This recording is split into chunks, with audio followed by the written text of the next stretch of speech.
Обода Лондон BBC саламатсыздарбы. Элер алчыны спорт жаңылыктары менен тааныштырып бермек Максутова. Британия COVID-19 илдетине каршы Pfizer-BioNTech вакцинасын колдонууга уруксат берген биринчи өлкө болуп калды. Гонконгдун белгилүү 3 активисти демократияны талап кылган акцияларды уюштурганы үчүн абакка кесилди. Келе жаткан апат тууралуу эскертүү. Буунун башкы катчысы дүйнө климаттын өзгөрүшүнө каршы күрөштө бурулушка жетти деп билдирди.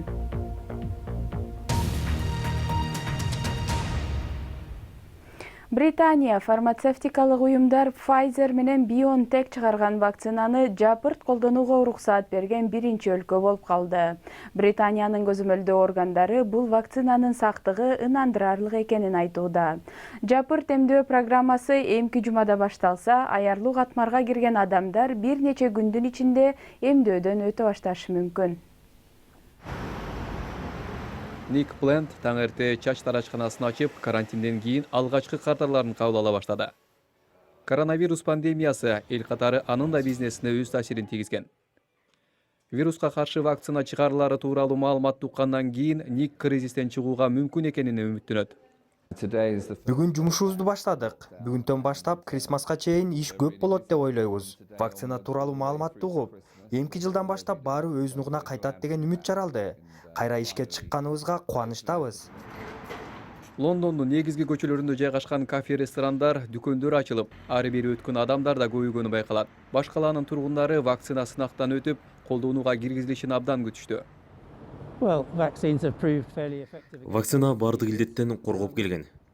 Эгер вакцина туура чыгарылып, ал коопсуз болсо, анда ал өз жыйынтыгын берет жана жашообузду өзгөртөт деп ойлойм. Вакцина кризистен чыгуунун жакшы жолу деп ойлойм. Анткени баары кыйналып турганда адамдарга үмүт берет. Бүгүн Британияда карантин чаралары алынып, бизнестер кайрадан ачыла баштады. Ага удай эле вакцина тууралуу маалымат көптөгөн адамдарга үмүт берүүдө. Анткени Британия вакцинаны жапырт чыгарууга уруксат берген дүйнөдөгү алгачкы өлкөлөрдүн бири болууда. Британиянын саламаттыкты сактоо министри Мэтью Хэнкок BBCге кийинки аптадан баштап жапырт эмдөө башталышы мүмкүн экенин жана алгач вакцина коронавирусту жуктуруу ыктымалдыгы жогору болгон адамдарга берилерин айтты. Pfizer компаниясынын Британиядагы жетекчиси биринчи вакцинадан кооптонууга негиз жок экенин айтты. Мында негизги нерсе жараянын көз карандысыз болуусуна болгон ишенич. Клиникалык сыноо жана баалоо иштери да жүргүзүлүп, ага атайын органдар өз баасын беришти. Тынчсызданууга эч кандай негиз жок деп элди ишендирип кетким келет. Вакцина чыгаруунун ар бир баскычында биз коопсуздук маселесин биринчи орунга коюп келдик.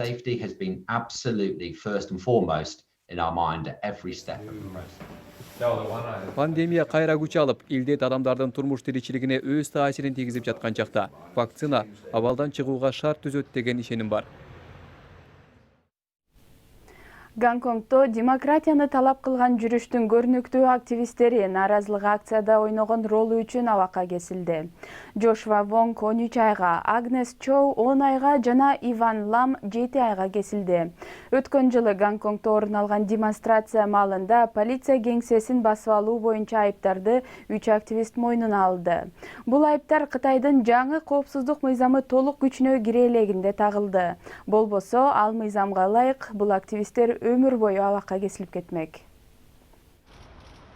Демократия үчүн активдүү күрөшкөндөр абакка кесилип жатат. Джошуа Вонг, Агнес Чоу жана Иван Лам мыйзамсыз акцияларды уюштурган жана ага өздөрү катышкан деген айып менен түрмөгө кесилди. Сот иши башталганга чейин BBC эң узак мөөнөткө кесилген Джошуа менен соңку 4 ай бою тыгыз байланышта болуп келди. Биз жаш активисттин жашоосу кандайча өзгөргөнүн тасмага түшүрдүк. Анын айтымында ал катуу көзөмөлдүн курмандыгы болгон. Артынан белгисиз жеке унаалар жана бейтааныш адамдар ээрчип турган. Бул өтө саясий курч күндөргө туш келген. Мунун баары Бейжин тарабынан бекитилген Кытайга кылмышкерлерди экстрадициялоого жол ачкан жана чет элдик күчтөр менен тил табышууну кылмыш деп эсептеген улуттук коопсуздук мыйзамы кабыл алынгандан кийин башталды.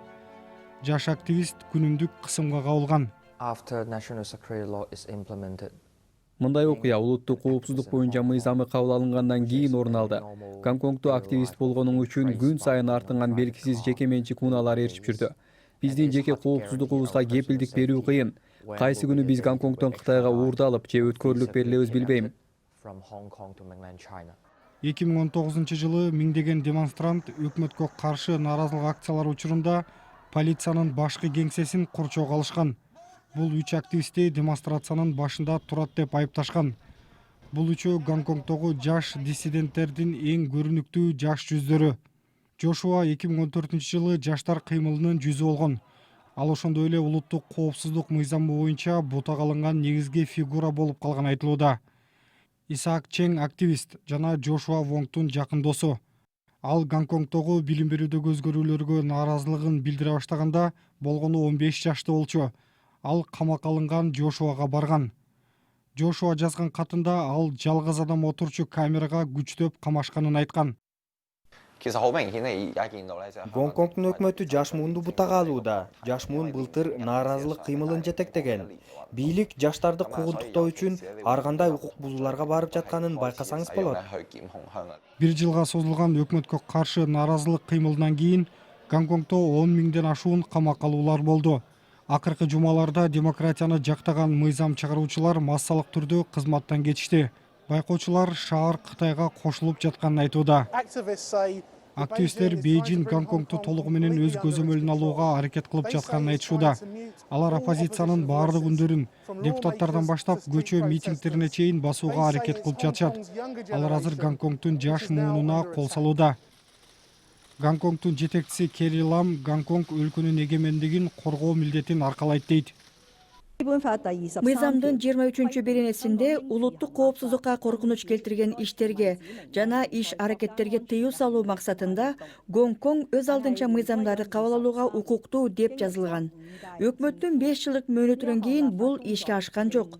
Гонконг улуттук коопсуздукта чоң ажырым жаратып, өлкөгө олуттуу тобокелчиликтерди алып келди. Жошуа өзүнө уруксатсыз акцияларга катышкан деген айып тагылганга чейин үгүт иштерин жүргүзө берди.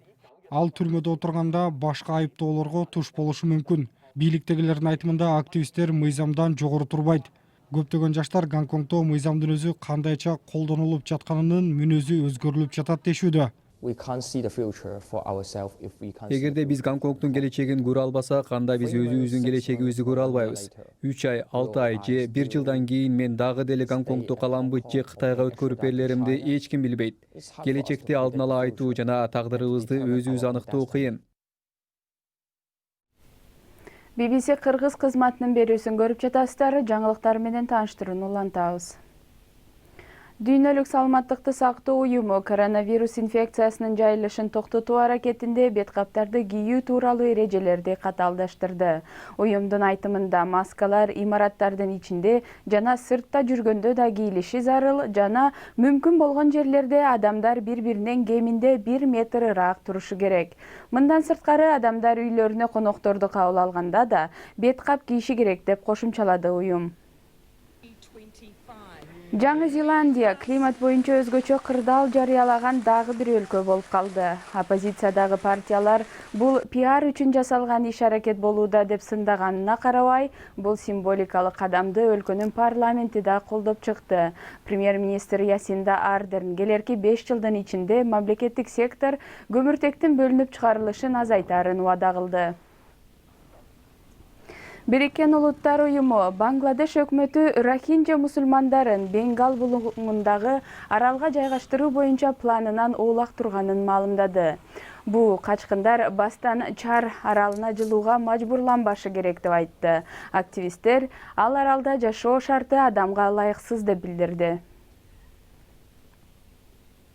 Дональд Трамптын жакын адамдарынын бири президенттин шайлоонун жыйынтыгын жокко чыгаруу аракетине сокку уруп, кандайдыр бир бурмалоо болгондугунун далилдерин көрө элекмин деп билдирди. Кийинчерээк АКШнын башкы прокурору Уильям Барр Ак үйдө Трамп мырза менен жолугушкан, бирок экөө тең ал жолугушуу тууралуу ачык комментарий берген жок. Бириккен Улуттар Уюмунун баш катчысы биздин планета бузулду жана адамзат жаратылышка өз жанын кыюуга каршы согуш жүргүзүп жатат деген эскертүү жасады. Антонио Гутерреш BBC дүйнөлүк кызматына берген эксклюзивдүү маегинде буунун келерки жылдагы эң негизги максаты глобалдык жылуулук менен күрөшүү экенин айтты. 2020 жыл аба ырайынын кескин катаал өзгөргөн жылы болду. COVID-19 карантинде карабай, абада парник газынын концентрациясы дагы деле көбөйүүдө дейт Бириккен Улуттар Уюмунун башчысы. Ошондой эле бунун баш катчысы Антонио Гутерреш планета үчүн вакцина жок экенин да эскертти.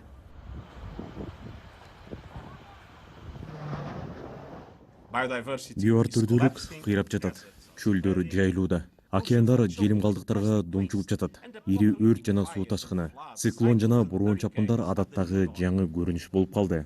Австралиянын ар кайсыл жерлеринде коркунучтуу токой өртү каптап, кеңири аймактар күйүп кетти. Калифорнияда, атүгүл арктикалык Сибирде да ири өрт кырсыктар болду. Бунун баш катчысы дүйнө азыр чындыктын бир учуруна туш болгонун айтты. Ар бир өлкө, ар бир шаар, ар бир каржы мекемеси жана компания 2050 жылга чейин уулуу газдардан арылуу планын кабыл алышы керек. Өздөрүн туура жолго салуу үчүн чечкиндүү чараларды көрүүсү зарыл. Парижде дүйнө лидерлери чогулуп, биринчи жолу климаттын өзгөрүшүнө каршы күрөшүүдө ар бир улут өз салымын кошушу керектигин макулдашуу үчүн чогулганына 5 жылдын жүзү болду. Бунун баш катчысынын айтымында бир аз жылыштар болду, бирок бул жетишсиз. Гутерреш мырза абага бөлүнүп чыккан газдарды оздуктоого жардам берүү үчүн экономикага басым жасалышы керек деп эсептейт. Атмосфераны парник газдары менен булгап жаткандар ошол булгагандык үчүн анын кунун төлөй турган мезгил келди дейт ал. Ал өлкөлөрдү казылып алынган отунга болгон баардык субсидияларды токтотууга үндөдү жана салыктар кирешеден көмүртекке өтүшү керек дейт. Бириккен Улуттар Уюму климаттын өзгөрүшүнө каршы күрөшүү планын негизги күн тартибине киргизиши бул тайманбастык. Бирок илим так дүйнө жүзү абага зыяндуу заттарды бөлүп чыгарууну кыскартпаса, биз чоң кырсыкка кабылабыз, деди башкы катчы. Эми спорт жаңылыктары. Теннис боюнча Австралия ачык чемпионатынын уюштуруучулары эмки жылы болчу турнир орун аларын, бирок 3 жума артка жылдырылганын маалымдады. Аталган иш-чара февраль айында Мелборнда өтөт. Оюнчулар өлкөгө кирген соң 14 күн карантинде жатышы керек болот, себеби Австралиянын чек арасы чет өлкөлүктөргө азырынча ачык эмес. 7 жолу Формула 1 боюнча дүйнөлүк чемпион болгон Майкл Шумахердин баласы Мик Шумахер эмки сезондон баштап жарыштарга катышаарын жар салды. Мик Шумахер Хаас командасы менен бир нече жылга созулган контрактка кол койду. Учурда ал Формула 2 жарыштарында үстөмдүк кылууда. Ал эми анын атасы 2013 жылы лыжа тээп жүрүп кырсыктап оор жараттарды алган эле. Чемпиондор лигасында бүгүн түнү Челси менен Севилла ойнойт, Манчестер Сити менен Парис Сен-Жермен беттешет.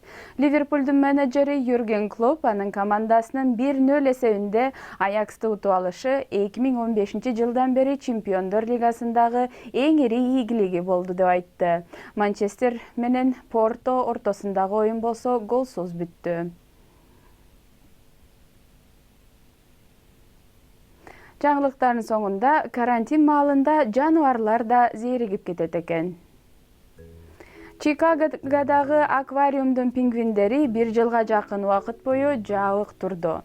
Канаттууларды алаксытып туруш үчүн аквариумдун кызматкерлери пингвиндерди кинотеатрга алып барыптыр. Бул алардын жалгыз экскурсиясы болгон жок, пингвиндер буга чейин футбол талаасына да барып келген экен.